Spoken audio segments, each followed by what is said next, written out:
विविध कला शिक्षा अमित ज्ञान अनेक प्रकार सब देसन से ले करूँ हूँ भाषा माही प्रचार। सरलता है सबलता है सहज संस्कार है भाषा। है माँ की गोद भाषा और पिता का प्यार है भाषा। मेरा अधिकार है भाषा, मेरा व्यवहार है भाषा। भवन व्यक्तित्व का जिस पर वो दृढ़ आधार है भाषा। नमस्कार। ज्ञान भारती स्कूल साकेत द्वारा आयोजित हिंदी एवं संस्कृत के कार्यक्रम सृजन संगम में मैं अद्विता आप सभी का हार्दिक स्वागत व अभिनंदन करती हूँ। हम सबके लिए यह हर्ष का विषय है कि ज्ञान भारती स्कूल ने इस वर्ष से सृजन संगम कार्यक्रम का शुभारंभ किया है, जिसके अंतर्गत हिंदी एवं संस्कृत की विभिन्न अंतर विद्यालय प्रतियोगिताओं के लिए रिकॉर्डेड वीडियोस आमंत्रित की गई हैं और शीर्षक से ही इस कार्यक्रम की उपयोगिता स्वतः ही सिद्ध है। सृजन के बिना सृष्टि की कल्पना नहीं की जा सकती। संगम शब्द की बात करें तो संगम शब्द अपने आप में अत्यंत पावन एवं मिलन का प्रतीक है, चाहे वह विचारों का मिलन हो या अन्य पदार्थों का। मिलन से एक नई ऊर्जा सृजित होती है, जिसका प्रभाव व्यापक व कल्याणकारी होता है। यह बड़े ही हर्ष और प्रसन्नता की बात है कि आज हमारे बीच इस कार्यक्रम को सफल बनाने हेतु बतौर मुख्य अतिथि श्री अमूल्य शुक्ला जी उपस्थित हैं। मेरा सौभाग्य है कि ज्ञान भारती स्कूल के इस ऑनलाइन मंच से मुझे श्री शुक्ला जी के स्वागत का सुअवसर प्राप्त हुआ है। इस कार्यक्रम में आपका हार्दिक स्वागत है सर। आपने आईआईटी रुड़की से भौतिक शास्त्र में स्नातकोत्तर और जेएनयू से मास कॉम की शिक्षा प्राप्त की है। आपने शिक्षा, कला, साहित्य, अनुसंधान, पत्रकारिता आदि क्षेत्रों में काफी कीर्तिमान स्थापित किए हैं, जिसे संक्षेप में बयां करना समय साध्य है। आप पूर्व में कई बहुराष्ट्रीय कंपनियों में कार्य कर चुके हैं। आप कई विश्वविद्यालयों में विजिटिंग प्रोफेसर के रूप में कार्यरत रहे हैं, जहां पर आपने अपने ज्ञान की अलग जगाई है। विज्ञान के साथ कला एवं साहित्य की रुचि ने आपको हमेशा इस बिंदु पर उद्वेलित किया है कि बदलते सामाजिक परिवेश में आम जन के लिए, युवाओं के लिए कुछ नया किया जाए। आपका सपना ज्यादा से ज्यादा लोगों के सपनों को पूरा करना है। एक प्रेरणात्मक वक्ता के रूप में आपकी काफी प्रतिष्ठा है। इन दिनों आप एक मोटिवेशनल स्पीकर के साथ साथ लीडरशिप क्षमता विकसित करने वाले एक ऊर्जावान वक्ता हैं। महोदय, इस अवसर पर मुख्य अतिथि बनने हेतु विनम्रता पूर्वक हमारा निमंत्रण स्वीकार करने के लिए हम आपके आभारी हैं। आप वास्तव में बहुमुखी व्यक्तित्व के धनी हैं। यह हमारा सौभाग्य है कि आज आप मुख्य अतिथि के रूप में हमारे बीच उपस्थित हैं। तो आइए इस कार्यक्रम का शुभारंभ हम सब मिलकर गायत्री मंत्र के उच्चारण के साथ करें। ओम भूर्भुवः स्वः तत्सवितुर्वरेण्यं भर्गो देवस्य धीमहि धियो यो नः प्रचोदयात्। अब मेरा सहपाठी बालादित्य आज होने वाली प्रतिस्पर्धाओं से अवगत करवाएगा।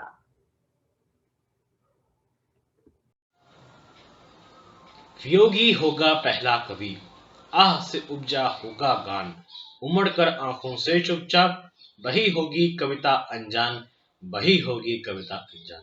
कविता की इन्हीं पंक्तियों के साथ मैं बालादित्य आप सभी को नमन करते हुए आज के इस कार्यक्रम में हिंदी एवं संस्कृत के अंतर्गत होने वाली प्रतियोगिताओं की जानकारी दूंगा।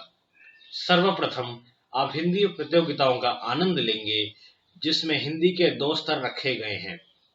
कक्षा 6 से 8वीं तक के विद्यार्थियों के लिए देशभक्ति परक कविता पाठ की वीडियोस आमंत्रित की गई हैं। 9वीं एवं 10वीं कक्षा के विद्यार्थियों के लिए बुजुर्ग हमारे धरोहर नामक विषय पर भाषण की वीडियोस आमंत्रित की गई हैं। देववाणी संस्कृत भाषा में भी 2 स्तरों पर प्रतियोगिता आयोजित की गई है। चौथी एवं 5वीं कक्षा के विद्यार्थियों के लिए नीति श्लोक और 6ठी से 8वीं कक्षा तक के विद्यार्थियों के लिए श्रीमद् भगवद गीता श्लोकोच्चारण की वीडियोस आमंत्रित की गई हैं।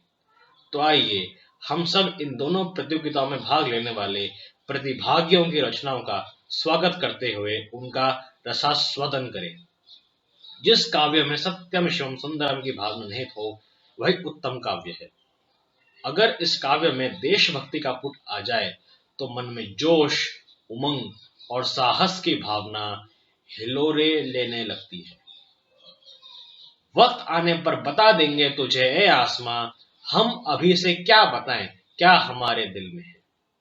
अमर शहीद राम प्रसाद बिस्मिल की इन्हीं पंक्तियों के साथ हमारे आज की पहली प्रतियोगिता देशभक्ति परक कविताओं का पाठ प्रारंभ होता है। नमस्कार आदरणीय निर्णायकगण, अध्यापकगण और मेरे प्यारे साथियों, आशा करती हूँ कि आप सब सकुशल होंगे। मेरा नाम हविष्या शर्मा है। मैं Tagore international east of Kailash में कक्षा 8वीं ड की छात्रा हूँ। हमारा विद्यालय पिछले 6 दशकों से विद्यार्थियों को अहम योगी अस्मि का पाठ पढ़ा रहा है। आज की इस प्रतियोगिता के लिए मैंने राष्ट्रवादी कवि सुब्रमण्यम भारती जी की कविता ये है देश हमारा भारत चुनी है। इस कविता में कवि ने देश के भौगोलिक, प्राकृतिक, सांस्कृतिक, साहित्यिक एवं वैश्विक विशेषताओं का विशद वर्णन करके हमें अपने देश के प्रति अभिमान करने की प्रेरणा दी है। आशा करती हूँ कि ये कविता आपको बहुत पसंद आए। चमक रहा उत्तुंग हिमालय, यह नगराज हमारा ही है। जोर नहीं धरती पर जिसका, वह नगराज हमारा ही है। नदी हमारी ही है गंगा, प्लावित करती मधुरस धारा। बहती है क्या कहीं और भी ऐसी पावन कलकल धारा। सम्मानित जो सकल विश्व में महिमा जिनकी बहुत रही है। अमर ग्रंथ में सभी हमारे उपनिषदों का देश यही है। गाएंगे यश हम सब इसका, ये है स्वर्णिम देश हमारा। आगे कौन जगत में हमसे, ये है भारत देश हमारा। ये है भारत देश हमारा, महारथी कई हुए जहां पर। ये है देश माही का स्वर्णिम, ऋषियों ने तप किए जहां पर। ये है देश जहां नारद के गूंजे मधुमय गान कभी थे। ये है देश जहां पर बनते सर्वोत्तम सामान सभी थे। ये है देश हमारा भारत, पूर्ण ज्ञान का शुभ्र निकेतन। ये है देश जहां पर बुद्ध बरसी बुद्ध देव की करुणा चेतन। है महान अति भव्य पुरातन, गूंजेगा ये गान हमारा। है क्या हमसा कोई जग में, ये है भारत देश हमारा। विघ्नों का दल चढ़ा आए तो उन्हें देख भयभीत न होंगे। अब ना रहेंगे दलित दीन हम, कहीं किसी से हीन न होंगे। क्षुद्र स्वार्थ के खातिर हम तो कभी न ऊंचे कर्म करेंगे। पुण्य भूमि ये भारत माता, जग की हम तो भीख ना लेंगे। मिश्री मधु में वाफल सारे, देती हमको सदा यही है। कदली चावल अन्न विविध और क्षीर सुधा में लुटा रही है। आर्य भूमि उत्कर्षमय ये, गूंजेगा ये गान हमारा। है क्या हमसा कोई जग में, ये है भारत देश हमारा। कौन करेगा समता इसकी, महिमामय ये देश हमारा। धन्यवाद। सुप्रभात, मेरा नाम कौशिकी है और मैं उत्तम स्कूल फॉर गर्ल्स की छात्रा हूँ। आज मैं आप सभी के समक्ष अपनी स्वरचित कविता प्रस्तुत करूंगी जिसका शीर्षक है भारत माँ को नमन। मैं ऐसे देश की वासी हूँ जहाँ प्रीत बिना कोई कार्य नहीं, जहाँ परिश्रम से हर व्यक्ति भरा, जहाँ कार्य पूर्ण होने तक आराम नहीं। यह देश वीर सिपाहियों से भरा, हर कोना शौर्य गाथा बतलाता है। अमन परम धर्म है, हर व्यक्ति यही समझाता है। मंगल पर सबसे पहले पहुंचे हम, परमाणु बम भी बना लिए। इस देश का हर जवान निडरता से भरा, जान भी दे दे भारत माँ के लिए। सरकार हमारे हित में काम करे, पर्यावरण हमारा सर्वश्रेष्ठ। हमसे बढ़कर कोई नहीं, देख लो जग का कोई भी देश। आर्यभट्ट ने विश्व को शून्य दिया, योग भी हमारी देन है। सोने की खान है मेरा भारत, यहाँ हर दिल में स्नेह है। भारत ही वह स्थान है जहाँ एपीजे अब्दुल कलाम, बुद्ध, भगत सिंह जैसे महारथियों का वास था। हम जान भी दे दे भारत माँ के लिए, कभी कम ना होने देंगे भारत माँ के प्रति आस्था। कोरोना काल में भी हमने घुटने नहीं टेके, कभी ना हुए हम हताश। जनता कर्फ्यू का पालन किया, ढूंढ ली वैक्सीन कर दिन रात तलाश। है प्रीत यहाँ की रीत सदा, इस देश में हर कोई सिर्फ चाहता अमन। मेरी प्यारी भारत माँ, हम सब की तरफ से तुझे नमन। धन्यवाद। नमस्कार, मैं Kashvi Pandey army public school Dhaula Kuan से आज आप लोगों के सामने गोपाल प्रसाद व्यास रचित खूनी हस्ताक्षर कविता प्रस्तुत करने जा रही हूँ। वह खून कहो किस मतलब का जिसमें उबाल का नाम नहीं, वह खून कहो किस मतलब का आ सके देश के काम नहीं, वह खून कहो किस मतलब का जिसमें जीवन न रवानी है, जो परवश होकर बहता है वह खून नहीं है पानी है। उस दिन लोगों ने सही सही खून की कीमत पहचानी थी, जिस दिन सुभाष ने बर्मा में मांगी उनसे कुर्बानी थी। बोले स्वतंत्रता की खातिर बलिदान तुम्हें करना होगा, तुम बहुत जी चुके जग में लेकिन आगे मरना होगा। आजादी के चरणों में जो जयमाल चढ़ाई जाएगी, वह सुनो तुम्हारे शीशों के फूलों से गूंथी जाएगी। आजादी का संग्राम कहीं पैसे पर खेला जाता है, यह शीश कटाने का सौदा नंगे सर झेला जाता है। यूं कहते कहते वक्ता की आंखों में खून उतर आया, मुख रक्त वर्ण हो दमक उठा दमकी उनकी रक्तिम काया। आ जानो बाहों ऊंची करके वे बोले रक्त मुझे देना, इसके बदले भारत की आजादी तुम मुझसे लेना। हो गई सभा में उथल पुथल, सीने में दिल न समाते थे, स्वर इनकलाब के नारों के कोसों तक छाए जाते थे। हम देंगे देंगे खून शब्द बस यही सुनाई देते थे, रण में जाने को युवक खड़े तैयार दिखाई देते थे। बोले सुभाष इस तरह नहीं, बातों से मतलब सरता है, लो यह कागज है कौन यहाँ आकर हस्ताक्षर करता है। इसको भरने वाले जन को सर्वस्व समर्पण करना है, अपना तन मन धन जन जीवन माता को अर्पण करना है। पर यह साधारण पत्र नहीं, आजादी का परवाना है, इस पर तुमको अपने तन का कुछ उज्जवल रक्त चढ़ाना है। वह आगे आए जिसके तन में खून भारतीय बहता है, वह आगे आए जो अपने को हिंदुस्तानी कहता है, वह आगे आए जो इस पर खूनी हस्ताक्षर करता है। मैं कफन बढ़ाता हूँ आए जो इसको हंस कर लेता है। सारी जनता हुंकार उठी, हम आते हैं हम आते हैं, माता के चरणों में यह लो हम अपना रक्त चढ़ाते हैं। साहस से बड़े युवक उस दिन देखा बढ़ते ही आते थे, चाकू छुरी कटारियों से वे अपना रक्त गिराते थे। उस रक्त की स्याही में वे अपनी कलम डुबाते थे, आजादी के परवाने पे वे हस्ताक्षर करते जाते थे। उस दिन तारों ने देखा था हिंदुस्तानी विश्वास नया, जब लिखा महारणवीरों ने खून से अपना इतिहास नया। जय हिंद। सुप्रभात, मेरा नाम यशवी मिश्रा है। मैं कक्षा 8 माउंट कार्मेल स्कूल आनंद निकेतन नई दिल्ली की छात्रा हूँ। आज मैं आप लोगों के समक्ष श्री श्याम सुंदर रावत द्वारा रचित कविता हे भारत के राम जगो सुनाने जा रही हूँ। हे भारत के राम जगो मैं तुम्हें जगाने आई हूँ, 100 धर्मों का धर्म एक बलिदान बताने आई हूँ। सुनो हिमालय कैद हुआ है दुश्मन की जंजीरों में, आज बता दो कितना पानी है भारत के वीरों में। खड़े शत्रु की फौज द्वार पर आज तुम्हें ललकार रही, खड़े शत्रु की फौज द्वार पर आज तुम्हें ललकार रही, सोए सिंह जगो भारत के माता तुम्हें पुकार रही। रंग की भेरी बज रही, उठो मुंह निंद्रा त्यागो, पहला शीश चढ़ाने वाले माँ के वीर पुत्र जागो। बलिदानों के वज्र दंड पर देशभक्त की ध्वजा जगे, बलिदानों के वज्र दंड पर देशभक्त की ध्वजा जगे, रंग के कंकन पहने हैं वो राष्ट्रभक्त की भुजा जगे। अग्निपथ के पंथी जागो, शीश हथेली पर रखकर अग्निपथ के पंथी जागो, शीश हथेली पर रखकर, और जागो रख के भक्त लाड लो, जागो सिर के सौदागर। खप्पड़ वाली काली जागे, खप्पड़ वाली काली जागे, जागे दुर्गा बरबंडा, रक्त बीच का रक्त चाटने वाली जागे चामुंडा। नरमुंडों का माला वाला जगे कपाली कैलाशी, रावण का वध स्वयं करूंगा, रावण का वध स्वयं करूंगा, कहने वाला राम जगे, और कौरव शेष ना बचेगा, कहने वाला श्याम जगे।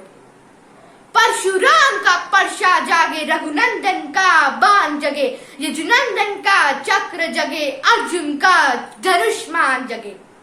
चोटी वाला चाणक्य जगे, पौरुष पुरुष महान जगे, सेल्यूकस को कसने वाला चंद्रगुप्त बलवान जगे। क्या कहते हो, क्या कहते हो, हम मेरे भारत से चीनी टकराएंगे? अरे चीनी को तो हम पानी में घोल घोल कर पी जाएंगे। वह बर्बर था, वह अशुद्ध था, हमने उसको शुद्ध किया, हमने उसको बुद्ध दिया था, उसने हमको युद्ध दिया, हमने उसको बुद्ध दिया था, उसने हमको युद्ध दिया। जिसके रंग से बनता है रंग का केसरिया बाना, ओ कश्मीर हड़पने वालों कान खोल सुनते जाना, जो हमसे टकराएगा मिट्टी में। नमस्कार, मैं आरना बधावन ज्ञान भारती विद्यालय की छात्रा आज आपके समक्ष देशभक्ति पर एक कविता प्रस्तुत करूंगी जिसे गोपाल प्रसाद व्यास जी ने लिखा है। वह देश देश क्या है जिसमें लेते हो जन्म शहीद नहीं, वह खाक जवानी है जिसमें मर मिटने की उम्मीद नहीं, वह माँ बेकार सपूती है जिसने कायर सुत जाया है, वह पूत पूत क्या है जिसने माता का दूध लजाया है। सुख पाया तो इतरा जाना, दुख पाया तो कुमला जाना, यह भी क्या कोई जीवन है?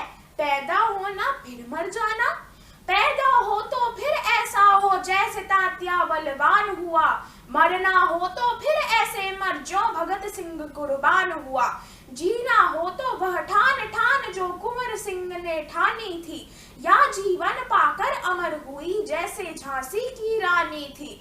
यदि कुछ भी तुझ में जीवन है तो बात याद कर राणा की, दिल्ली के शाह बहादुर की और कानपुर के नाना की, तू बात याद कर मेरठ की, मत भूल अवध की घातों को, कर 57 के दिवस याद मत भूल गदर की बातों को। आजादी के परवानों ने जब खून से होली खेली थी, माता के मुक्त कराने को सीने पर गोली झेली थी, तोपों पर पीठ बंधाई थी, पेड़ों पर फांसी खाई थी, पर उन दीवानों के मुख पर रत्ती भर शिकन न आई थी। वे भी घर के उजियारे थे, अपनी माता के बारे थे, कर याद की तू भी उनका ही वंशज है, भारतवासी है। यह जननी जन्मभूमि अब भी कुछ बलिदानों की प्यासी है, अंग्रेज गए जैसे तैसे लेकिन अंग्रेजी बाकी है, उनके बुत छाती पर बैठे जहनियत अभी वह बाकी है। कर याद की जो भी शोषक है उसको ही तुझे मिटाना है, ले समझ की जो अन्यायी है आसन से उसे हटाना है, ऐसा करने में भले प्राण जाते हो तेरे जाने दे, अपने अंगों की रक्तमाल मानवता पर चढ़ जाने दे, तू जिंदा हो और जन्मभूमि बंदी हो तू धिक्कार तुझे, भोजन जलते अंगार तुझे, पानी है विष की धार तुझे, जीवन की इस गंगा में तू भी कुछ पुण्य कमा ले रे, मिल जाए अगर सौभाग्य शहीदों में तू नाम कमा ले रे। धन्यवाद। एक से बढ़कर एक देशभक्ति की भावनाओं से ओतप्रोत रचनाओं का आनंद लेने के पश्चात अब हम कार्यक्रम के अगले पड़ाव भाषण प्रतियोगिता की ओर उन्मुख होते हैं। भाषण भावों को संप्रेषित करने का एक ऐसा माध्यम है जो व्यक्ति को अज्ञानता से ज्ञान की ओर और अंधेरे से उजाले की ओर अग्रसर करता है। आज की भाषण प्रतियोगिता का विषय बुजुर्ग हमारी धरोहर है। जिस घर में होता है बुजुर्गों का सम्मान, अधूरे नहीं रहते वहां किसी के भी अरमान। इन्हीं पंक्तियों के साथ प्रस्तुत है भाषण प्रतियोगिता।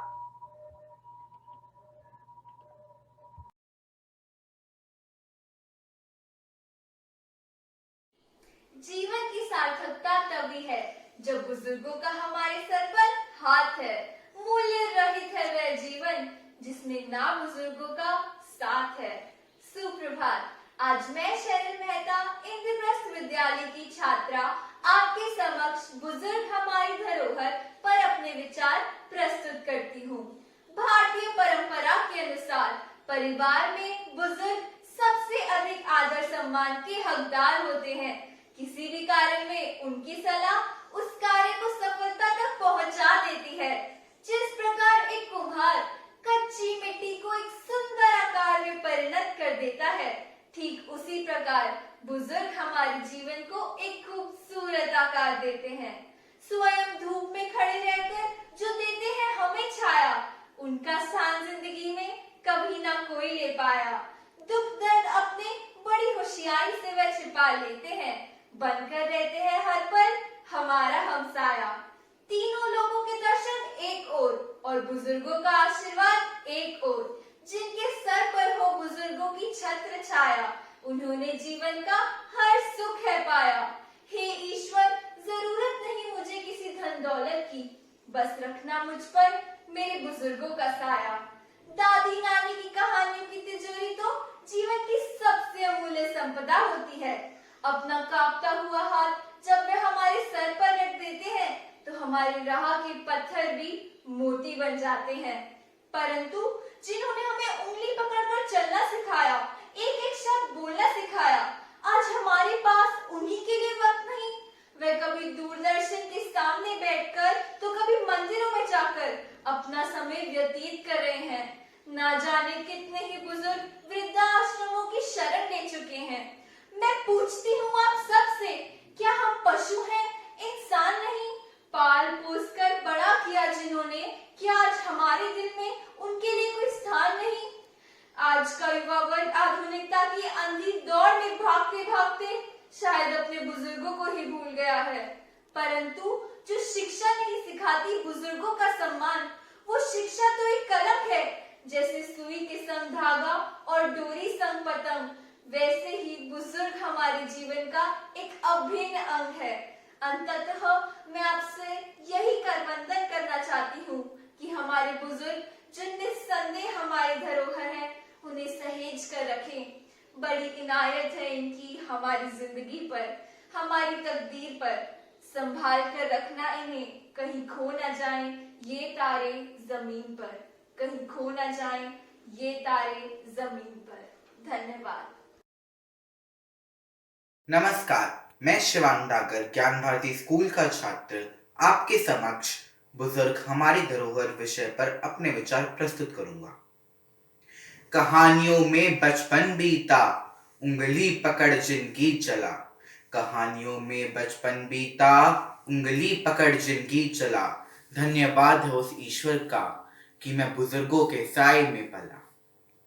आज मैं बड़े गर्व के साथ यह कहने में गौरवान्वित महसूस करता हूँ कि मैंने भारत जैसे देश में जन्म लिया, जहाँ बड़े बुजुर्गों को धरोहर की संज्ञा दी जाती है। समंदर की अथाह गहराई के भीतर अगण्य रहस्य छिपे हुए हैं। उसी प्रकार अगर एक संयुक्त परिवार में बड़े हों तो उनके परिवार में आशीर्वाद और खुशियां समा जाती हैं। अपनी जीवन रूपी यात्रा में ये उस कर्मठ माली की भांति होते हैं जो परिवार रूपी वाटिका को अपने खून पसीने से सींचते हैं, लेकिन अगर इन्हें ही फिर इस वाटिका से वंचित कर दिया जाए तो ये उपेक्षित सा महसूस करते हैं। हम संयुक्त परिवार का दामन छोड़ चांदी काटने के लिए अथवा कुछ बन जाने की चाह में एकल परिवार की ओर रुख मोड़ लेते हैं, लेकिन हम यह भूल जाते हैं कि उस परिवार की नींव रखने वालों को तो हमने पीछे ही छोड़ दिया। क्यों हम अपने संस्कारों को भूलते जा रहे हैं? ये वे पूंजी हैं, धरोहर हैं, संपत्ति हैं जिनकी कीमत कभी आंकी नहीं जा सकती। विश्व सुंदरी सुष्मिता सेन से जब प्रतियोगिता के समय यह पूछा गया कि उन्हें भारत और अन्य देशों की संस्कृति के बीच में क्या अंतर दिखता है, तो उन्होंने बड़ी सहजता से कहा कि हमें अपने बड़े और बुजुर्गों के साथ भोजन करने के लिए कोई समय निर्धारित नहीं करना पड़ता। अतः यह स्पष्ट है कि हमें अपने संस्कारों को संचालित रखने के लिए उनके आंचल में जीवन भर रहना पड़ेगा। वास्तविकता जीवन की नहीं पता, इसलिए तेरे मन में है डर। वास्तविकता जीवन की नहीं पता, इसलिए तेरे मन में है डर। नोटों का खजाना लुट जाएगा, रह जाएगी ही स्थायी धरोहर। अतः अपने इस स्वाभिमान और इस धरोहर को सहेज कर रखें। धन्यवाद। ये वक्त समझाने का नहीं, समझने का है। सिखाने का नहीं, सीखने का है। समय कम है, तजुर्बा ज्यादा है। ये वक्त सुनाने का नहीं, सुनने का है। सुप्रभात। मैं नियति खुराना द इंडियन स्कूल से 9वीं ड की छात्रा आप सबके समक्ष बुजुर्ग हमारी धरोहर पर अपने विचार प्रकट करना चाहती हूँ। भारतीय संस्कृति हमेशा से इस बात पर जोर देती आई है कि अपने बड़ों का आदर करें तथा उनकी देखभाल करें। हमारे बुजुर्गों का आशीर्वाद तथा प्रेम हमारे ऊपर बना रहे, ये बहुत आवश्यक होता है। वे हमारा स्वाभिमान है, हमारी बुनियाद है। हमारे बुजुर्ग हमारे घर व परिवार की शान है। उन्हें छोड़कर हम इतिहास बोझ से कट जाते हैं और इतिहास बोझ से कटे समाज जड़ों से टूटे पेड़ समान सूख जाते हैं। वे हमेशा हमें अपनी गलतियां बताकर कुछ नया सिखाते हैं। वे अपने छोटों के लिए एक स्थिर, सुरक्षित एवं प्यार भरा वातावरण प्रदान करते हैं। भारत में हमेशा से यही परंपरा है। माता पिता, दादा दादी चाहे कितने भी बड़े हो जाएं, बूढ़े हो जाएं, बच्चे हमेशा उनकी आंखों के तारे रहते हैं। वे अपना आराम त्याग कर उन्हें आराम देते हैं, इसलिए वे पूज्य होते हैं। समाज में इतनी महत्वपूर्ण भूमिका का निर्वाह करने वाले बुजुर्ग आज उपेक्षित होने लगे हैं और उनकी स्थिति काफी दयनीय हो गई है। जिन्हें कभी परिवार की संपत्ति माना जाता था, कहा कोई भी काम उनकी आज्ञा के बिना नहीं किया जाता था, आज वे बुजुर्ग अपने परिवार पर एक बोझ बनकर रह गए हैं। आज उनके सलाह, आशीर्वाद और प्रेम पर एक जंग सा लग गया है। इस भागदौड़ भरी जिंदगी में किसी के पास भी उनके पास बैठने का समय नहीं है। आजकल वे पार्कों और धार्मिक स्थानों में गुमसुम से अकेले बैठे दिखाई देते हैं। क्या हमारी जिंदगी आधुनिक हो गई है? एक सर्वेक्षण के अनुसार स्वास्थ्य बीमा योजनाओं का लाभ मात्र 5% बुजुर्ग ही उठा पा रहे हैं। यह कितनी चौंकाने वाली बात है कि जिस देश में राम, भीष्म, पुंडरिक और श्रवण कुमार जैसे आज्ञाकारी पुत्रों का जन्म हुआ है, आज उसी भारत की संसद को माता पिता की देखभाल करने के लिए कानून बनाने पड़ रहे हैं। हमें यह नहीं भूलना चाहिए कि हमारे बुजुर्गों को किसी भी अवसर पर हमसे कोई उपहार नहीं चाहिए होता। उन्हें तो बस अपनों का प्यार और अपनी संतानों का थोड़ा सा समय चाहिए होता है। आखिर मैं यही कहना चाहूंगी कि अपने बुजुर्गों के अनुभवों से सीखें, उनके प्रति अपने कर्तव्य को पूरी दिल से निभाएं, उनका ध्यान रखें, क्योंकि बुजुर्ग हैं तो रिश्ते हैं, नाम है, पहचान है। उनके बिना बच्चों की कहानियां बेजान हैं। वे हमारी धरोहर हैं, हमें उनकी जरूरत है और उन्हें सहेजना हमारी जिम्मेदारी है। धन्यवाद। नमस्ते। आज मैं सकीना नदीम टैगोर इंटरनेशनल स्कूल वसंत विहार में कक्षा 10वीं की छात्रा बुजुर्ग हमारी धरोहर पर अपने विचार व्यक्त करने वाली हूँ। बुजुर्ग खुशियों का वो गुलदस्ता है जो अपनी दुआओं की महक से हमारा जीवन गुलजार करते हैं। चाहे वो दादी जी की रोमांचक कहानियां हो या नानी जी के स्वादिष्ट नुस्खे, दादाजी की अनुभव से लिपटी हुई सलाह जो हर दम हमें जीवन में काम आती है, या नाना जी के अनोखे जुगाड़ जो सभी की जिंदगी आसान बना देती है। हमारे बुजुर्ग हर दम अपने ज्ञान एवं प्रज्ञता से हमें सही रास्ता दिखाते हैं। पृथ्वी, प्रकृति, स्मारकों, साहित्य आदि की तरह वह भी हमारी समृद्ध विरासत का हिस्सा है, हमारी धरोहर है। हम सब आधुनिकीकरण के साथ जितना भी बदल जाएं, हमारे बड़े बुजुर्ग हमें अपने संस्कारों से, अपनी संस्कृति से जोड़े रखते हैं।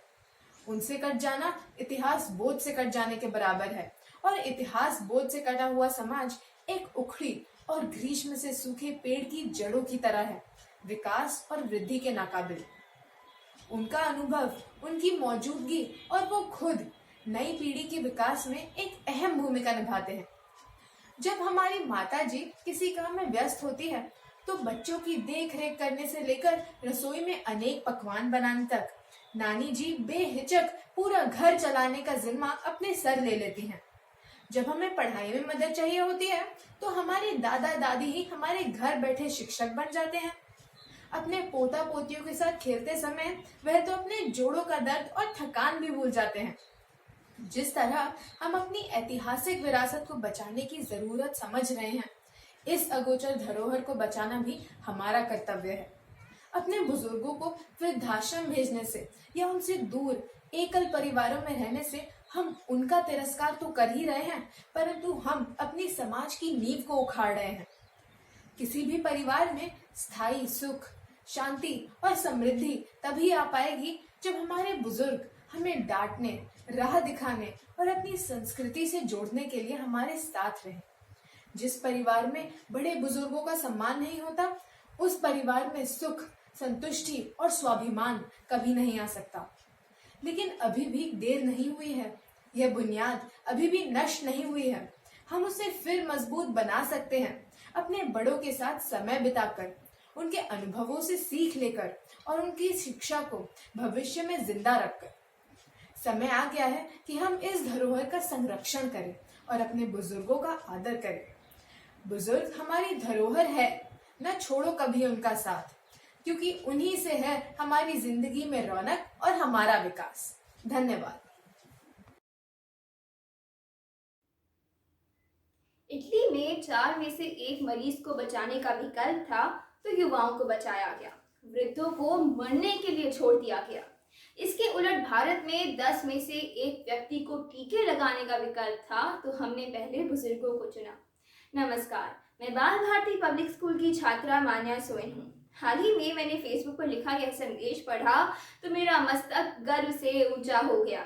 गर्व हुआ भारतीय होने पर, गर्व हुआ अपने संस्कारों पर, गर्व हुआ यह जानकर कि इन विषम परिस्थितियों में हम भारतीय टीके की उपलब्धता के आधार पर पात्रता की उम्र घटाते गए और बुजुर्गों को प्राथमिकता देते गए, जबकि विदेशी लोग उनको मरने के लिए छोड़ते गए।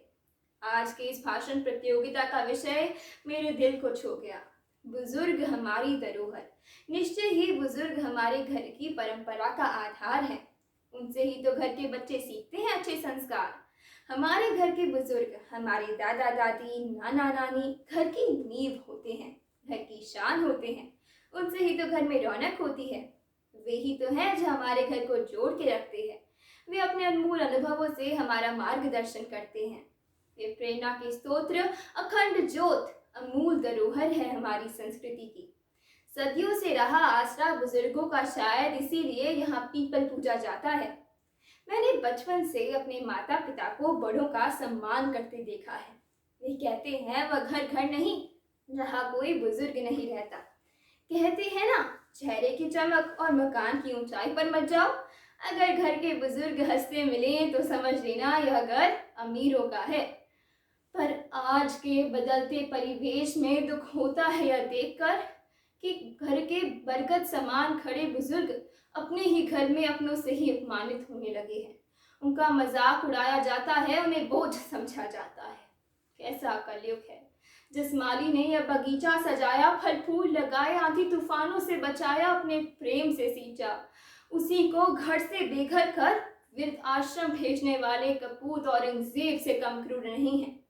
आखिर हम ये क्यों भूल जाते हैं कि हमने उस पावन माटी में जन्म लिया है जहाँ श्रवण कुमार ने अपने नेत्रहीन माता पिता की सेवा में अपना जीवन न्यौछावर कर दिया। प्रभु श्री राम ने अपने पिता के वचन का मान रखने के लिए सिंहासन त्याग दिया। 14 वर्ष का वनवास प्रतीक है उस स्नेह का, उस आदर सम्मान का जो हम सब में होना चाहिए अपने बुजुर्गों के लिए। आखिर उन्हें चाहिए क्या सिवाय हमारे प्रेम, स्नेह और समय के अतिरिक्त? आज मैं इस मंच के माध्यम से सभी श्रोताओं से कहना चाहती हूँ कि आओ इस समाज का पतन होने से रोकें। आओ पुनः युवा पीढ़ी में संस्कार का रस खोलें। आओ इस धरा को प्रेम से जोड़ें। आओ बुजुर्गों का करे सम्मान। हमारी संस्कृति की है यही पहचान। हमारे बिन कौन रखेगा उनका ध्यान? उनकी सेवा से ही खुश होते भगवान। धन्यवाद। कर्मण्येवाधिकारस्ते मा फलेषु कदाचन मा कर्मफलहेतुर्भुः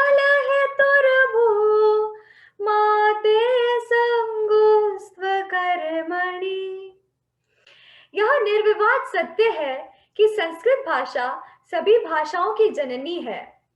संपूर्ण विश्व में इस भाषा की अपेक्षा किसी भाषा का साहित्य इतना समृद्ध एवं संपन्न नहीं है। अब हम संस्कृत भाषा की प्रतियोगिताओं का आनंद उठाते हैं। पहली प्रतियोगिता नीति श्लोक है। वैसे तो नीति शब्द कई अर्थों में प्रयुक्त होता है, परंतु यहाँ इस शब्द का अर्थ कुछ श्रेष्ठ एवं जीवन उपयोगी होने के साथ साथ व्यवहार कुशलता संबंधी देववाणी संस्कृत के पद्यात्मक श्लोकों से है। तो आइए मिलकर इन नीति श्लोकों का आनंद उठाते हैं।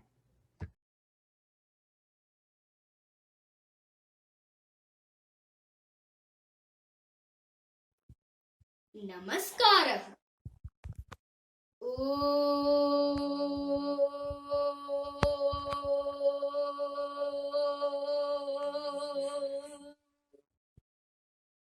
केयूराणि न भूषयन्ति पुरुषम् हारा न चन्द्रोज्ज्वला न स्नानं न विलेपनं न कुसुमम् नालङ्कृता मूर्धजा माणिकासमलङ्करोति पुरुषम् या संस्कृता धार्यते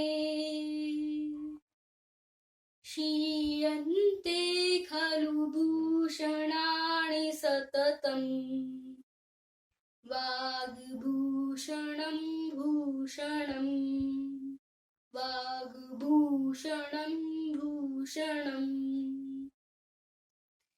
इस श्लोक का भावार्थ है बाजूबंद यानी कंगन पुरुष को शोभायमान नहीं करते हैं और न ही चंद्रमा के समान उज्ज्वल हार, न स्नान, न चंदन के लिए, न फूल और न ही सजे हुए केश उनकी शोभा बढ़ाते हैं। केवल सुसंस्कृत प्रकार से धारण की हुई वाणी ही उनकी भली भांति शोभा बढ़ाती है। साधारण आभूषण नष्ट हो जाते हैं, परंतु वाणी रूपी आभूषण निरंतर जारी रखने वाला आभूषण है। धन्यवाद।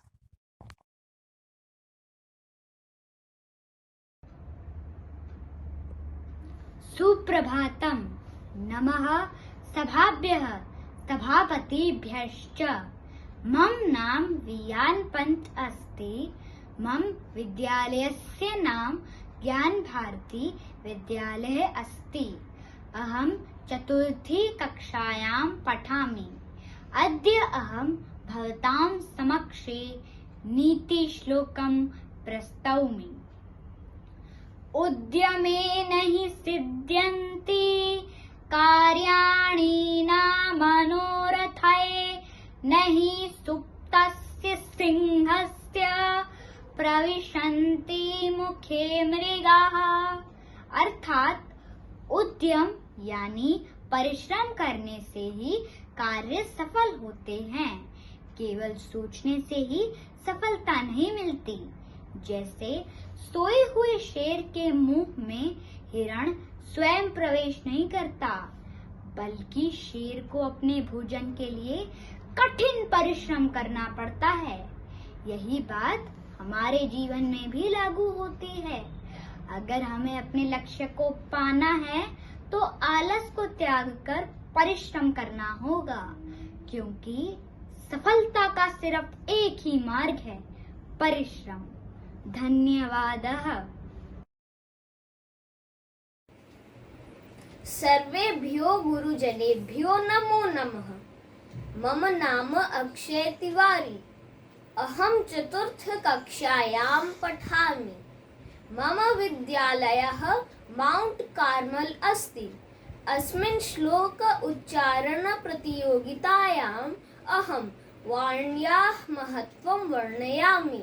केयूराणि न भूषयन्ति पुरुषम् हारा न चन्द्रोज्ज्वला न स्नानं न विलेपनं न कुसुमम् नालङ्कृता मूर्धजा वाण्येका समलङ्करोति पुरुषम् या संस्कृता धार्यते क्षीयन्ते खलु भूषणानि सततम् वाग्भूषणं भूषणम् अर्थात केयूरक मणि, चंद्रमा के समान उज्जवल हार, सुगंधित स्नान, चंदन, पुष्प तथा अलंकृत मुकुट व्यक्ति की शोभा को नहीं बढ़ाते हैं।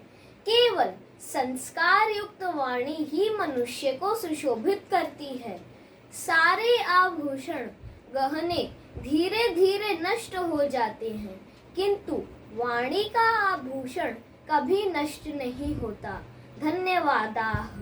जयतु संस्कृतम, जयतु भारतम।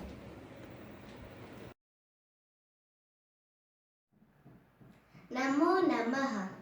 उत्साहो बलवानार्य नास्त्योत्साहात् परं बलं सोत्साहस्य च लोकेषु नाकिंचिदपि दुर्लभम्। इस श्लोक का अर्थ है उत्साह श्रेष्ठ पुरुष का बल है, उत्साह से बढ़कर और कोई बल नहीं है। उत्साहित व्यक्ति के लिए इस दुनिया में कुछ भी दुर्लभ नहीं है। धन्यवाद। नमस्कारः। मम नाम अभिश्रीः अस्ति। अहम् आमिटी साकेत विद्यालये पञ्चमी कक्षायां पठामि। सम्प्रति एकं श्लोकं श्रावयामि। उद्यमेन हि सिद्ध्यन्ति कार्याणि न मनोरथैः न हि सुप्तस्य सिंहस्य प्रविशन्ति मुखे मृगाः। अर्थात कोई भी कार्य परिश्रम से ही बनता है, मनोरथ से नहीं। जैसे कि सोए हुए शेर के मुख में हिरण अपने आप नहीं घुसते। अर्थात जंगल के राजा शेर को भी अपना काम करने के लिए मेहनत ही करनी पड़ती है। धन्यवाद। कुरुक्षेत्र के मैदान में धर्म अधर्म के निर्णय हेतु जब कौरव एवं पांडव आमने सामने होते हैं, तब अर्जुन सांसारिक मोह माया में ग्रस्त होकर अपने कर्तव्य को भूल जाते हैं। उनके मन में पलायन की भावना उत्पन्न होने पर श्री कृष्ण उन्हें क्षत्रिय के कर्तव्य का बोध कराते हुए कहते हैं, न दैन्यम न पलायनम। वास्तव में यही गीता का सार है, जो हमें कर्मशील होने की प्रेरणा देता है। हमारी अगली संस्कृत प्रतियोगिता गीता श्लोक उच्चारण है। आइए मिलकर इन श्लोकों का आनंद उठाएं। नमो नमः। अहम् अभिलाषा दे बालभारती विद्यालयस्य सप्तम कक्षायाः छात्रा अस्मि। अहं गीतायाः श्लोकान् गायामि। क्लैब्यम् आस्मगमः पार्थ नैतत्त्वयुपपद्यते क्षुद्रं हृदय दौर्बल्यं त्यक्त्वोत्तिष्ठ परन्तप। इसलिए हे अर्जुन, नपुंसकता को मत प्राप्त हो, तुझमें यह उचित नहीं जान पड़ती। हे परंतप, हृदय की तुच्छ दुर्बलता को त्याग कर युद्ध के लिए खड़ा हो जा। कथं भीष्मो संख्ये द्रोणा च मधुसूदन इषुभिः प्रतियोत्स्यामि पूजार्हावरिसूदन। अर्जुन बोले, हे मधुसूदन, मैं रणभूमि में बाणों से भीष्म पितामह और द्रोणाचार्य के विरुद्ध लड़ूंगा, क्योंकि हे अरिसूदन, वे दोनों ही पूजनीय हैं। गुरून् हत्वा हि महानुभाव श्रेयो भोक्तुं भैक्षमपीह लोके हत्वार्थ कामास्तु गुरूनिहैव भुञ्जीय भोगान् रुधिरः प्रदिग्धान्। इसलिए इन महानुभाव गुरुजनों को ना मारकर भी मैं इस लोक में भिक्षा का अन्न भी खाना कल्याणकारक समझता हूँ, क्योंकि गुरुजनों को मारकर भी इस लोक में रुधिर से सने हुए अर्थ और कामरोग भोगों को ही तो भोगूंगा। धन्यवाद। नमस्कार, मैं अत्रेय कौल कक्षा 6 उत्तम स्कूल फॉर गर्ल्स गाजियाबाद से हूँ। आज मैं आपके समक्ष गीता के अध्याय 3 के प्रथम 3 श्लोक प्रस्तुत करने वाली हूँ। महाभारत का युद्ध प्रारंभ होने जा रहा था। कृष्ण अर्जुन को सेना के निरीक्षण के लिए उनका रथ दोनों सेनाओं के मध्य में ले गए थे, किंतु यह क्या, सामने शत्रु पक्ष में अर्जुन को अपने शिक्षक परिवारजन दिखाई दे रहे थे। बुद्धि मोहग्रस्त हो गई और अर्जुन ने युद्ध त्यागने का संकल्प ले लिया। तब श्री कृष्ण ने अर्जुन को बुराई का नाश करने के लिए अपने कर्तव्य के प्रति सचेत किया। अर्जुन ने भ्रमित होकर कृष्ण से ये प्रश्न पूछा,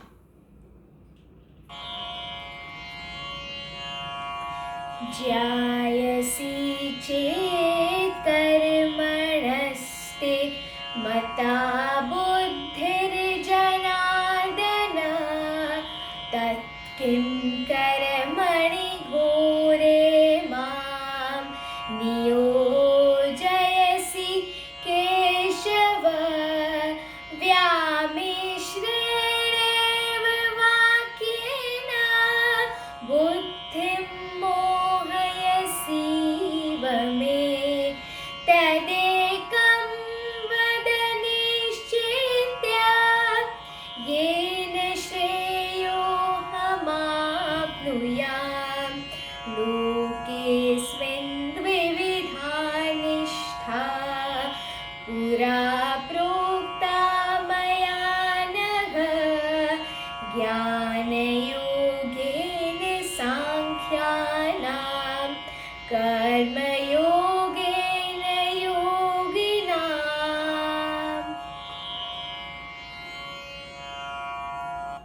हे कृष्ण, यदि आप ज्ञान और कर्म में से ज्ञान को श्रेष्ठ मानते हैं तो हमें कर्म करने के लिए प्रेरित क्यों करते हैं? आपके यह वाक्य मुझे भ्रमित कर रहे हैं। कृपया आप मुझे ज्ञान और कर्म में से केवल एक मार्ग बताएं जिससे मैं कल्याण प्राप्त कर सकूं। श्री कृष्ण ने अर्जुन के संशय को दूर करते हुए कहा कि ज्ञान अथवा कर्म दोनों ही कल्याण प्राप्त करने के लिए आवश्यक है, अतः मनुष्य को इन दोनों मार्गों पर साथ साथ चलना चाहिए। धन्यवाद। सुप्रभात, मेरा नाम सतकीरत सिंह है और मैं 8वीं कक्षा का छात्र हूँ। आज मैं आप सबके सामने भगवत गीता के कुछ श्लोक प्रस्तुत करने जा रहा हूँ, जो कि कुछ इस प्रकार हैं। तो चलिए शुरू करते हैं।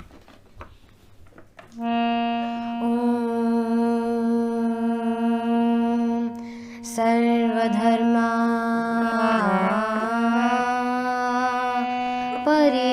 परित्याज्य मामेकं शरणं व्रज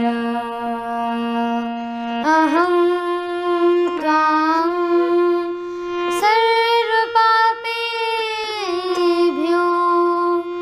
मोक्षयिष्यामि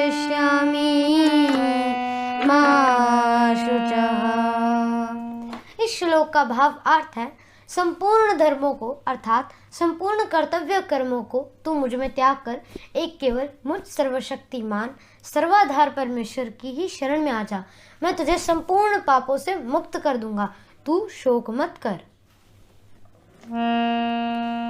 नी सा रे सा पग पग रे सा सा नी सा रे सा ओम अन्नाद भवन्ति भूतानि अन्नाद भवन्ति भूतानि पर्जन्यादन संभवः पर्जन्यादन संभवः पर्जन्यादन संभवः यज्ञाद् भवति पर्जन्यो यज्ञात् भवति पर्जन्यो यज्ञ कर्म समुद्भवः यज्ञ कर्म समुद्भवः यज्ञ कर्म समुद्भवः। इस श्लोक का भाव अर्थ है, संपूर्ण प्राणी अन्न से उत्पन्न होते हैं। अन्न वर्षा से होती है, वर्षा यज्ञ से होती है और यज्ञ कर्मों से उत्पन्न होता है। कर्मों को तू वेद से उत्पन्न जान और वेद को अक्षर ब्रह्म से प्रकट हुआ जान। इसीलिए वह सर्वशक्तिमान परमात्मा यज्ञ में नित्य प्रतिष्ठित है।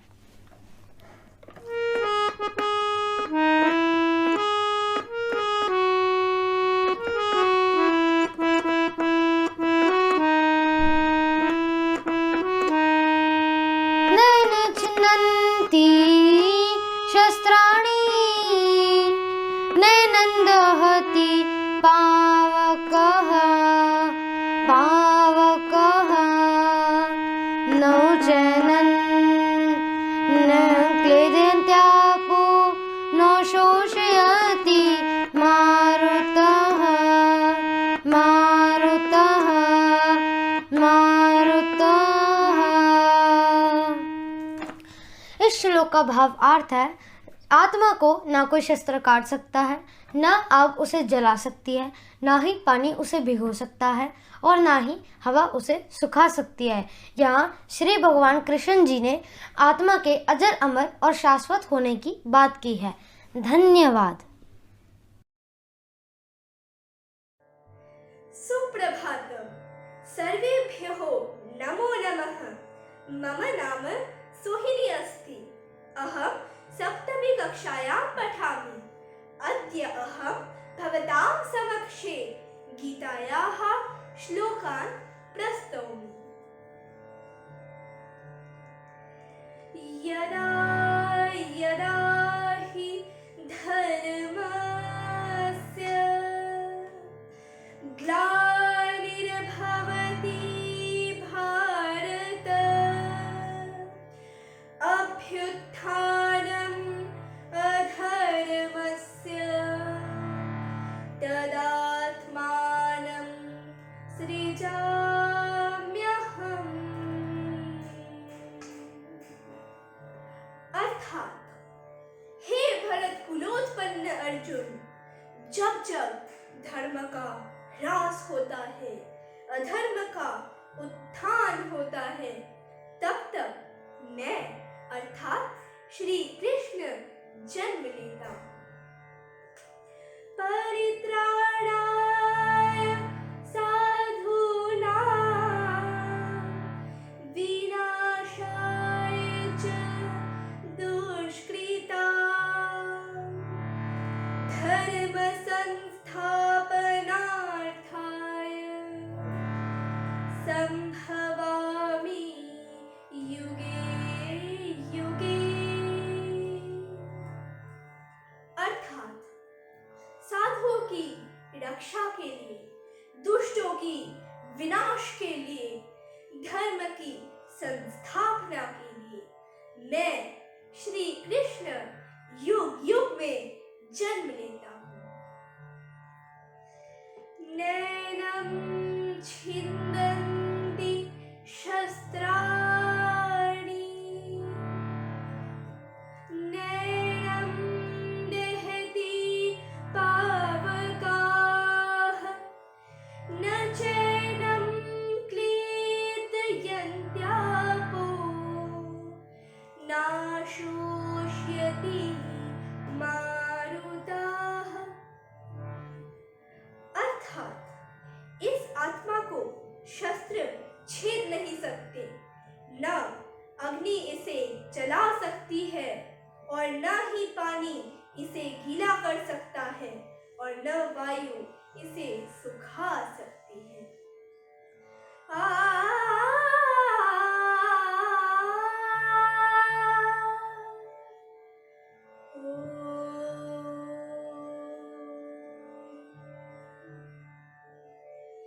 धन्यवाद।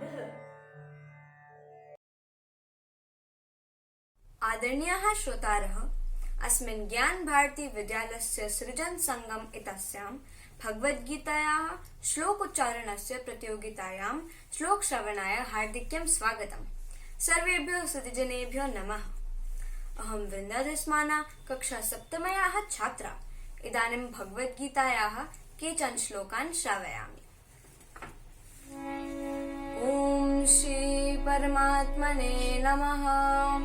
अथ भगवद्गीतायां पञ्चदशोऽध्यायः। श्रीभगवानुवाच। पञ्चमः श्लोकः। निर्मानमोहाजितसङ्गदोषाः आध्यात्मनित्या विनिवृद्धकामाः द्वन्द्वैः विमुक्ताः सुखदुःखसंगैः गच्छन्ति मूढाः पदमव्ययं तत्। जो झूठी प्रतिष्ठा मोह तथा को संगति से मुक्त है, जो शाश्वत तत्व को समझते हैं, जो सुख तथा दुख के द्वंद से मुक्त है और जो मोह रहित होकर परम पुरुष के शरणागत होना जानते हैं, वही उस शाश्वत राज्य को प्राप्त होते हैं। अर्थात भगवान ये कहना चाहते हैं कि जो लोग उनके परम धाम पहुंचना चाहते हैं, उनको स्वभाव से शुद्ध होना होगा। षष्ठः श्लोकः। न तद्भासेते सूर्यो न शशांको न पावकः यद्गत्वा नानिवर्तन्ते तद्धाम परमं मम। यह मेरा परम धाम न तो सूर्य या चंद्रमा के द्वारा प्रकाशित होता है और न अग्नि या बिजली से। जो लोग वहां पहुंच जाते हैं वो फिर इस भौतिक जगत में लौटकर कभी नहीं आते। अर्थात भगवान ये कहना चाहते हैं कि उनका परम धाम किसी भी चीज पर आश्रित नहीं, और जो लोग वहां एक बार पहुंच जाते हैं वो फिर इस दुखमय जीवन में लौटकर कभी नहीं आते। सप्तमः श्लोकः। मम एवांशो जीवलोके जीवभूता सनातनः मनः षष्ठानि इन्द्रियाणि प्रकृतिस्थानि कर्षति। इस बद्ध जगत में सारे जीव मेरे शाश्वत अंश हैं। बद्ध जीवन के कारण वे छयों इंद्रियों से घोर संघर्ष कर रहे हैं, जिनमें मन भी सम्मिलित है। अर्थात भगवान ये कह रहे हैं कि इस पूरे संसार में सारे जीव जंतु उनके ही अंश हैं, और इस कष्टमय जगत में होने के कारण हम सब छयों इंद्रियों से घोर संघर्ष करते रहते हैं, जिनमें मन भी सम्मिलित है। धन्यवाद। अब मैं आज के कार्यक्रम के माननीय मुख्य अतिथि महोदय से अनुरोध करूंगी कि वे हमारे उत्साहवर्धन हेतु इस ऑनलाइन मंच से अपने उद्गार व्यक्त करके हमें अनुग्रहित करें।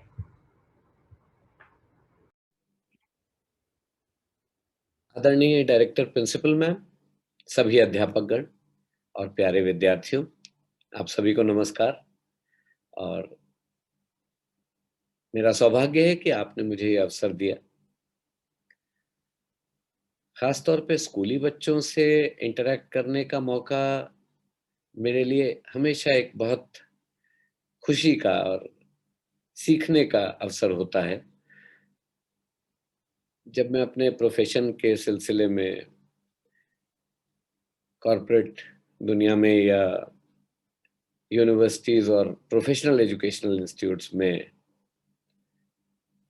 इंटरैक्ट करता हूं, तो वहाँ के जो मेंबर्स हैं, पार्टिसिपेंट्स हैं, वो पक चुके होते हैं अपने जीवन में। उन्हें बदलने में, चेंज होने में या कुछ नया करने में बहुत ज़्यादा इंटरेस्ट नहीं बचा होता। स्कूली बच्चों में भी बहुत लगन होती है, आप सब में बहुत उत्साह है, बहुत उमंग है, और इसलिए मुझे लगता है कि आप सब अभी बहुत कुछ नया सीख सकते हैं, कर सकते हैं। तो इसी सिलसिले में 5 बातें आपसे कहूँगा और एक कहानी आपको बहुत छोटी सी सुनाऊंगा। सच्ची कहानी है। पहली बात कि ये जो विहंगम प्रयास आप सबने किया, ये कविता पाठ, भाषण और संस्कृत के श्लोक उनको कंठस्थ करके सुनाना, और ये इतने सारे अलग अलग मीडियम्स में, अलग अलग फोरम्स में आप सबने इसको किया, और फिर इन सारी प्रतियोगिताओं को हमने एक जगह इकट्ठा किया। ये एक विहंगम प्रयास है और बहुत अच्छा लगा कि बिना एक सेंट्रल स्टेज के ऑनलाइन कोविड के टाइम में भी आप सबने इसमें यानी कि गिव अप नहीं किया, हार नहीं मानी और किसी भी तरह अपनी इन प्रतियोगिताओं को जारी रखा। ये बहुत प्यारी बात है, क्योंकि उद्यमेन ही सिद्ध्यन्ति कार्याणि न मनोरथे, न ही सुप्तस्य सिंहस्य प्रविशन्ति मुखे मृगः। ये सुभाषित कुछ बच्चों ने भी सुनाया। उद्यम करने से ही बड़े कार्य सिद्ध होते हैं, सिर्फ मनोरथ से कुछ नहीं होता। दूसरी बात, ये जो कुछ भी एक प्रयास है, ये हमारे देश की उस श्रुति परंपरा को, उस मौखिक परंपरा को, जिसे हम इंग्लिश में ओरल ट्रेडिशन बोलेंगे, उसको जीवित रखने का एक बहुत ही अद्भुत प्रयास है। और उस परंपरा के माध्यम से हमारे देश में वेद, उपनिषद और न जाने कितने बड़े बड़े ग्रंथ और हमारी जितनी भी विचार की और दर्शन की बड़ी से बड़ी पुस्तकें थी, उनको एक जनरेशन से दूसरी जनरेशन के बीच सिर्फ कह के, यानी उनका पाठ करके और उनको सुन के और उनको हृदयंगम करके और उनको कंठस्थ करके जीवित रखा जाता था। बहुत कई हजारों साल बाद हमारे देश में पुस्तकों को लिखने का एक बीज वपन हुआ, यानी बीज बोया गया, और उसको हम स्मृति काल बोलते हैं। तो जो श्रुति काल है, श्रुति परंपरा है, उसके माध्यम से एक बहुत बड़ा योगदान होता है विद्वता को, विद्या को और शिक्षाओं को जीवित रखने में और उनको आगे बढ़ाने में। तीसरी बात जो मैं आपसे साझा करना चाहता हूं वो ये कि आप ही की तरह जब मैं जूनियर स्कूल में था, मैं चौथी क्लास में था, अच्छी तरह याद है, और जिस शहर में मैं बड़ा हो रहा था वहाँ गीता कंठस्थ पाठ प्रतियोगिता अनाउंस होती है उस समय में, और एक कॉलेज में वो अनाउंस होती है और उसमें सभी स्कूल्स को पार्ट लेना है, अपने स्कूल से एक एक रिप्रेजेंटेटिव को भेजना है, ऐसे करके। तो कोई संयोग की बात है कि अपने स्कूल से मुझे चुन लिया गया और हमारी एक टीचर थी जिन्होंने मुझे बहुत अच्छे से तैयारी कराई। तो जो उसके ऑर्गेनाइजर्स थे वो एक महीना भर पहले, जन्माष्टमी के दिन वो प्रतियोगिता होनी है, और महीना भर पहले उन्होंने ये बता दिया था कि गीता का अध्याय नंबर फलाना, जैसे अध्याय नंबर 15 पूरा कंठस्थ करेंगे। सभी जगह से सारे प्रतियोगी एक ही अध्याय को कंठस्थ करेंगे और फिर आके उसे सुनाना होगा और फिर उसमें नंबर मिलेंगे, मार्क्स मिलेंगे। कैसे सुनाया, कितना सही था, कितना गलत था, उसकी लय थी, उसका कोई जो भी प्रवाह था, बहुत कुछ देखते होंगे जजेस। तो कुछ ऐसा रहा कि उसमें मुझे पूरे डिस्ट्रिक्ट में, शहर में पहला इनाम मिल गया। तो सभी को अच्छा लगा, स्कूल में एक ट्रॉफी आ गई। अगले साल उन्हीं आयोजकों ने उसका अध्याय नंबर बदल दिया। अगर पिछले साल 15वां अध्याय था तो अब 16वां अध्याय हो गया, तीसरे साल 14वां अध्याय हो गया, ऐसे करके वो अध्याय बदलते रहते थे, गीता का एक अध्याय। अब वो 3 साल संयोग की बात है कि वो ट्रॉफी मेरे हिस्से आ जाती थी। 3 साल बाद वो रनिंग ट्रॉफी हमारे स्कूल की हो गई। फिर कुछ नियम बदले, उन्होंने जो भी लगा होगा, तो फिर उन्होंने कहा कि अब हमें और छोटे बच्चों को बुलाना है। तो और जूनियर क्लासेस से उन्होंने स्टूडेंट्स को एडमिट किया और मेरे लिए वो एज बार हो गई थी। तो उसके बाद मेरी बहन ने भी उसमें भाग लिया और फिर इनाम जीते। तो ये बात मैंने इसलिए बताई कि उस प्रतियोगिता का या अपनी उन टीचर का मैं आज भी आभारी हूं कि कोई गीता के न जाने कितने सारे श्लोक, कितने सारे अध्याय उस प्रतियोगिता के कारण मुझे कंठस्थ हो गए बचपन में ही। तब उनका अर्थ नहीं समझ में आता था और आज समय के साथ वो श्लोक याद आते हैं और उनके अर्थ पता चलते हैं। आज जबकि कई बार मैं उन श्लोकों को समझाने के लिए कई स्टूडेंट्स के साथ बैठता हूँ, तो वो मेरे मन में गूंजते हैं क्योंकि वो याद हैं, मुझे उनके लिए कई बार पुस्तक भी नहीं देखनी पड़ती। फिर ये आदत ऐसी रही कि और भी कई चीज़ों में अप्लाई होती रही। कविता मुझे जो अच्छी लगती थी, जो शायरी अच्छी लगती थी, वो भी याद होती जाती थी और इस कारण से जीवन में बहुत कुछ सीखने को मिला और कई सारी पुस्तकों का ज्ञान सिर्फ कंठस्थ होने के कारण अंदर भीतर मेरे पास मौजूद होता है और मैं कभी भी उन पुस्तकों को बिना पन्ने पलटे खुद ही याद करके पढ़ सकता हूँ। तो ये बात मैं इसलिए कह रहा हूँ क्योंकि इस एक आदत को अगर आप सब वैल्यूबल मान सकें, इसमें कुछ इम्पोर्टेंस महसूस कर सकें, तो जितना भी कुछ अच्छा आपको मिले, कविता मिले, श्लोक मिले, कुछ भी ऐसी चीजें मिले, ज्ञान मिले, उसको कंठस्थ करने में एक बहुत गहरी परंपरा और बहुत गहरा उसके पीछे विजडम है कि वो समय के साथ आपको हर बार नए अर्थ और नया ज्ञान होके मिलेगा। इसको मैं एक शेर के माध्यम से आपसे और थोड़ा सा इलैबोरेट कर देता हूँ। कविता, अच्छी कविता अगर आपको याद है, तो वो समय के साथ हर रोज शायद कोई नए अर्थ देती है आपको। कोई गीत आपको याद है, आप उसे याद कर लेते हैं, फिर वो कभी मन में गूंजता है, आज किसी कॉन्टेक्स्ट में, कल किसी नए कॉन्टेक्स्ट में उसके नए-नए अर्थ मिलते हैं और उन नए अर्थों की रोशनी में हम भी खुद अपने आप को बेहतर जान पाते हैं। तो कविता की एक परिभाषा मेरे पास ये रही है, न जाने क्या कहा एक रोज तूफान समंदर से कि लहरें आज तक साहिल पे आके सर पटकती हैं।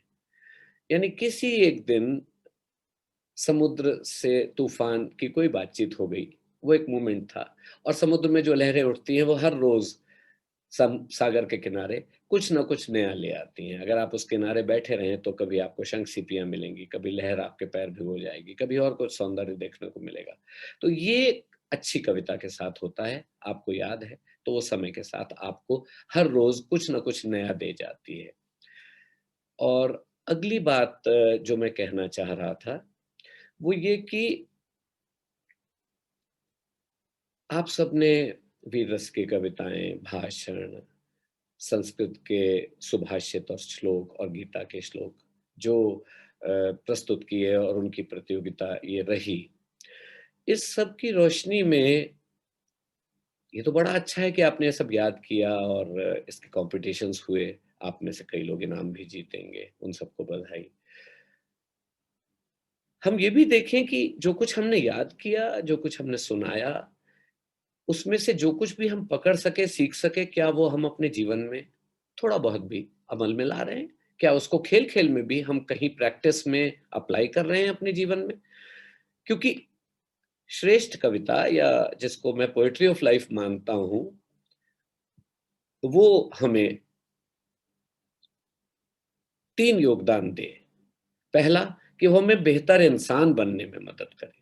दूसरा कि वो हमें जीवन को, अपने दैनिक जीवन को बेहतर जीने में मदद करे। अगर आप एक विद्यार्थी हैं तो आपको एक बेटर विद्यार्थी, एक बेटर स्टूडेंट बनने में मदद करे।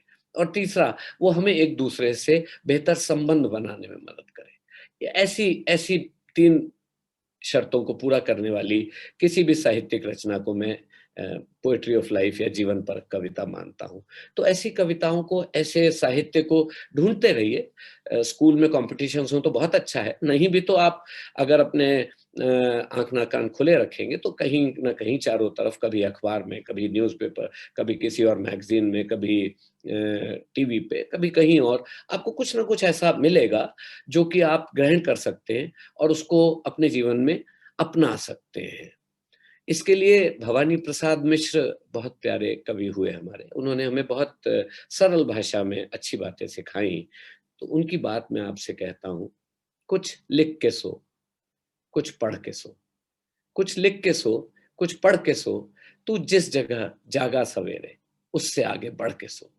प्रतिदिन हम ये देखें कि आज हमने क्या सीखा, आज हमने क्या कुछ नया लिखा, कुछ पढ़ा, और आज हमने अपने स्वार्थ के अलावा क्या किसी और के लिए कुछ किया, क्या इस समाज के लिए, इस देश के लिए, ऐसा कुछ छोटा मोटा ही सही, देखें छोटा छोटा ही प्रयास सही, तो ये रही एक मुझे लगता है चौथी बात।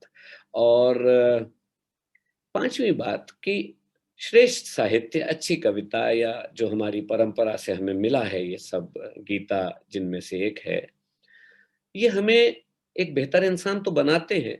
रामधारी सिंह दिनकर ने, जिनकी रचनाएं आपने जरूर अपने दिल के करीब पाई होंगी, और वीर रस की कविताएं भी उन्होंने हमें खूब दी हैं, तो रामधारी सिंह दिनकर जी ने एक ज्ञानी की और एक मानव होने की एक बड़ी प्यारी सी परिभाषा और कसौटी दी है अपनी कविता में। वो आपको सुनाता हूं।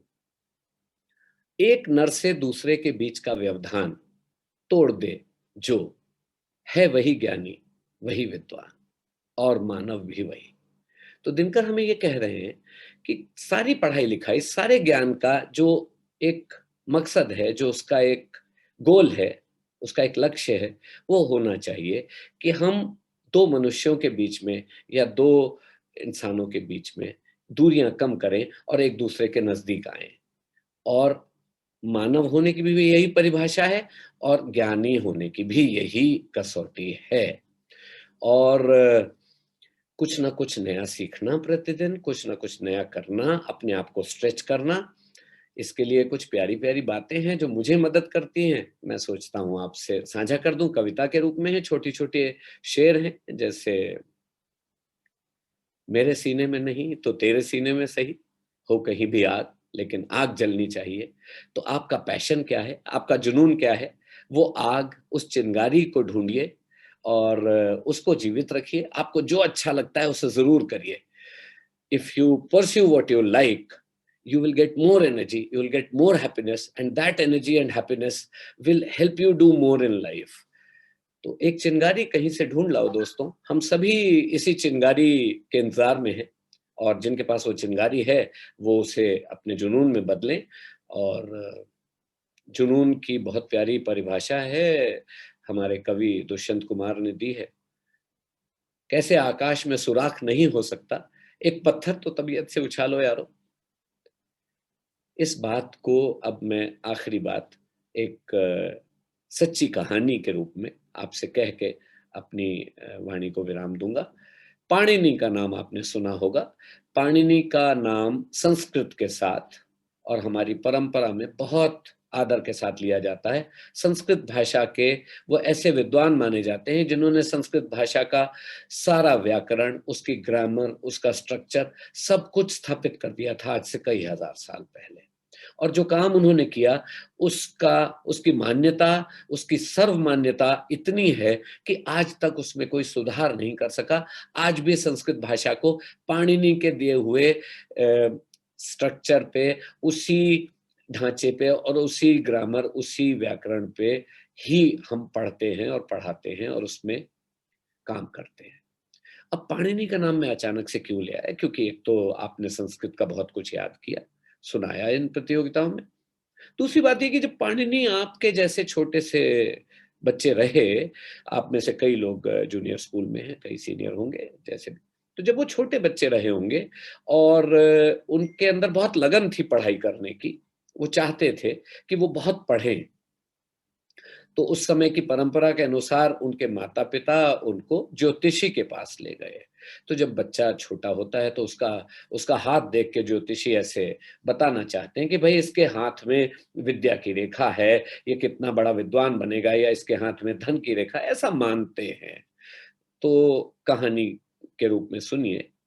तो उन महापंडित ने, जिन्होंने उनका हाथ देखा पाणिनि नाम के छोटे से बच्चे का, उन्होंने कहा ये क्या पढ़ सकेगा, इसके तो हाथ में विद्या की रेखा ही नहीं है। चलिए, पिता ने सुन ली उनकी बात और लौट के पाणिनि छोटे से बच्चे को घर ले आए। पर पाणिनि को वो बात इतनी बुरी लगी कि उन्होंने ये पता किया कि विद्या की रेखा कौन सी होती है, हाथ में ये जो रेखाएं हैं इनमें से कौन सी रेखा विद्या की होती है, कहीं से पता किया छोटे से बच्चे ने। और उसके बाद चाकू लिया रसोई में से और बैठ के अपने हाथ में वो रेखा बनाई जो नहीं थी, यानी काट काट के वहां रेखा बनाई। और उसके बाद उसमें बहुत खून निकला होगा, बहुत दर्द हुआ होगा छोटे से बच्चे को, लेकिन उसकी लगन इतनी थी और फिर वो थक गया रोते रोते, शायद अकेले में सो गया होगा। तो जब उसकी माँ ने देखा और रात में उनको जगाने की कोशिश की होगी, बेटा रो क्यों रहे हो, तो करा रहे होंगे, तो देखा उनका हाथ ऐसे बंद है और उसमें से खून बह रहा है। तो जब हाथ खोला, किसी तरह पूछा क्या हुआ, तब उस बच्चे ने रोते हुए ये बताया कि मेरे हाथ में, आज पंडित ने बोला, ज्योतिषी ने, कि मेरे हाथ में विद्या की रेखा नहीं है, तो मैं वो विद्या की रेखा चाकू से बनाना चाहता था और मैंने बना ली है, अब मैं पढ़ सकूंगा। तो उसकी माँ की आंखों में भी आंसू आ गए और उन्होंने उसे गले से लगा लिया। और देखिए उनकी लगन कि वो संस्कृत भाषा के ऐसे विद्वान बनते हैं जो कि हजारों साल बाद भी उनसे बेहतर कोई नहीं। उनकी पुस्तक जो कि अष्टाध्यायी के नाम से है, पाणिनि की, उससे बेहतर कुछ भी नहीं माना जाता संस्कृत भाषा को सीखने के लिए। तो ये पाणिनि की कथा मैंने आपसे कही। बहुत अच्छा लगा आपसे ये बातें करके, और अगर ऐसा अवसर होता कि आपके स्कूल में आने का मौका मिलता तो आप सबसे मिलना होता, विद्यार्थियों से भी मिलना होता, बच्चों से मिलके मुझे बहुत खुशी होती। पर आज तो ऐसे ऑनलाइन ही सही, कभी प्रभु ने चाहा तो ज़रूर आप सबके पास आना चाहूँगा। आज के लिए मैं समापन में बस विवेकानंद को याद करते हुए, स्वामी विवेकानंद को, वो बात आपसे कहूँगा जो कि उन्होंने वेदांत यानी उपनिषद से लेकर के हम तक पहुँचाई है, और हम में से सभी लोग ऐसा सोचते हैं कि वो हमें विवेकानंद ने सिखाई है। बात बहुत गहरी है, बहुत उसमें ऊर्जा है, शक्ति है। पहले उसको संस्कृत में सुनिए, फिर मैं आपको इंग्लिश में भी उसका ट्रांसलेशन देता हूँ। उत्तिष्ठत जागृत प्राप्य वरान निबोधत, यानी हिंदी में उठो, जागो और अपने लक्ष्य प्राप्ति तक मत रुको। इंग्लिश में arise, awake and stop not till the goal is achieved. We owe it to Swami Vivekananda for giving us this. It comes from the Upanishads, which is called Vedant. बहुत अच्छा लगा आप सबके साथ, बहुत बहुत धन्यवाद। मैं अमूल्य शुक्ल आपसे अनुमति लेता हूँ। आप सभी को बहुत शुभकामनाएं। धन्यवाद। धन्यवाद सर। अंत में मैं अपने स्कूल की निदेशिका महोदया श्रीमती लता वैद्यनाथन जी से निवेदन करूंगी कि वे भी इस कार्यक्रम के विषय में 2 शब्द कहकर हमारा उत्साह बढ़ाएं। Greetings from Gyan Bharati School to all the participants and schools that have so enthusiastically participated in this contest. It's a beautiful program called Srijan Sangam, both in Hindi and Sanskrit. The Kavita part, the Bhashan Pratyogita, the Sanskrit Shlokucharan, the Shlokucharan from Srimad Bhagavad Gita, all of these add to our complete happiness in terms of the rich heritage we have inherited, and the language certainly deserves all our attention. As the Rashtra Bhasha and as our Sanskritic language, I think both these are well placed, and students have shown extraordinary enthusiasm while participating in the same. My compliments to all the winners, because end of the day, it is not just about the students, but it is about the winning of the entire language and its possibilities. I'm also happy that all participants will be certified to have participated in this event, and Gyan Bharati looks forward to many such participation and events from each one of you. Thank you very much, friends of Gyan Bharati School and very dear children. अब हम कार्यक्रम सृजन संगम के अंतिम पड़ाव पर पहुंच गए हैं।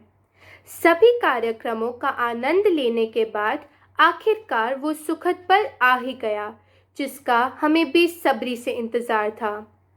माननीय निर्णायक मंडल द्वारा जिन प्रतिभागियों को विजयी घोषित किया गया है, उन सभी के नाम स्क्रीन पर क्रमवार दिखाए जाएंगे। सभी विजेताओं को हार्दिक बधाई।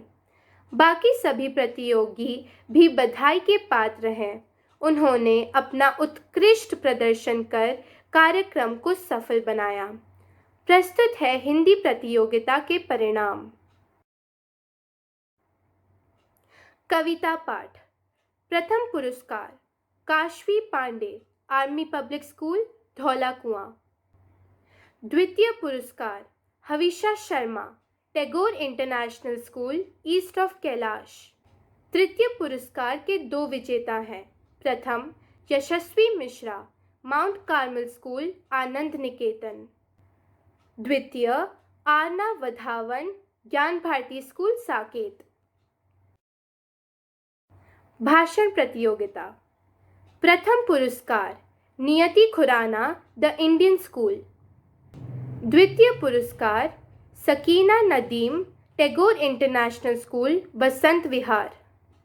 तृतीय पुरस्कार के 2 विजेता हैं। प्रथम श्रियल मेहता, इंद्रप्रस्थ वर्ल्ड स्कूल। द्वितीय शिवांग डागर, ज्ञान भारती स्कूल, साकेत। अब प्रस्तुत है संस्कृत प्रतियोगिता के परिणाम। एकल श्लोकोच्चारण प्रतियोगिता। प्रथम पुरस्कार Akshay Tiwari, Mount Carmel School, Anand Niketan. द्वितीय पुरस्कार Abhishree Jaimin, Amity International School, Saket. तृतीय पुरस्कार के 2 विजेता हैं। प्रथम वानी ठाकुर, इंद्रप्रस्थ ग्लोबल स्कूल। द्वितीय वियान पंत, ज्ञान भारती स्कूल, साकेत। श्रीमद् भगवद गीता श्लोकोच्चारण प्रतियोगिता। प्रथम पुरस्कार वृंदा धस्माना, टैगोर इंटरनेशनल स्कूल, वसंत विहार। द्वितीय पुरस्कार इत्री कौल, उत्तम स्कूल फॉर गर्ल्स, गाजियाबाद। तृतीय पुरस्कार के 2 विजेता हैं। प्रथम अभिलाषा डे, बाल भारती पब्लिक स्कूल। द्वितीय सोहिनी बैनर्जी, ज्ञान भारती स्कूल, साकेत। धन्यवाद। सागर में मिलती धाराएं, भाषा शब्द की संगम है। शब्द नाथ लिपि से भी आगे, एक भरोसा अनुपम है। गंगा कावेरी की धारा साथ मिलाती भाषा है। पूरब पश्चिम कमल पंखुड़ी सेतु बनाती भाषा है। जैसा कि हम जानते हैं, एक अंत ही एक आरंभ को जन्म देता है। ज्ञान भारती स्कूल साकेत द्वारा संचालित सृजन संगम नामक इस प्रतियोगिता का लक्ष्य था पठन पाठन, भाषण, लेखन, गायन द्वारा अपने साहित्यिक विचारों की सौंदर्यानुभूति की अभिव्यक्ति। सभी प्रतिभागियों ने अपने भावों को संपूर्ण आत्मविश्वास और मनोबल से मंच पर प्रस्तुत किया। मैं ज्ञान भारती स्कूल की निदेशिका महोदया श्रीमती लता वैद्यनाथन, उप प्रधानाचार्य महोदय संजय सर तथा मुदिता मैम एवं सभी शिक्षक गणों का आभार प्रकट करती हूँ, जिनकी देखरेख में यह कार्यक्रम सुचारू रूप से संचालित हुआ। मैं सभी श्रोता गणों का भी तहे दिल से शुक्रिया अदा करना चाहूँगी। आप लोगों के बिना यह कार्यक्रम संभव ही नहीं हो पाता। एक बार फिर आप सभी का बहुत बहुत आभार। आशा है आप सबको हमारा कार्यक्रम पसंद आया होगा। अब मैं अपनी वाणी को इस श्लोक द्वारा विराम देती हूँ। सर्वे भवन्तु सुखिनः, सर्वे सन्तु निरामयाः, सर्वे भद्राणि पश्यन्तु, मा कश्चित् दुःखभाग् भवेत्। धन्यवाद।